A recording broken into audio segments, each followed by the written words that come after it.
சிம்பிளா என்ன சாப்பாடு பார்த்தலாம் வாங்க. எப்படி சூடான சாதம்.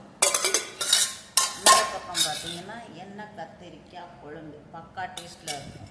இந்த பக்கம் பார்த்தீங்கன்னா அவரைக்காய் பொரியல். இந்த பக்கம் வறுத்த கருவாடு, மிளகா வத்த, சீனரிக்காய் வத்த, வெண்டைக்காய் வத்த ரெடியாக இருக்குது. அவிச்ச முட்டை, பட்டர் பீன்ஸு வறுவல் எல்லாம் தயாருக்கு. வாங்க சாப்பிடலாம். சூடான சாதம் போட்டுக்கலாம்.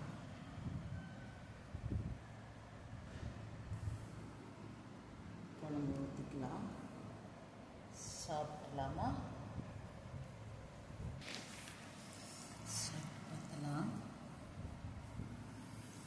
நல்லா பிசைஞ்சு இந்த எண்ணெய் கத்திரிக்காயோட வச்சு சாப்பிட்டு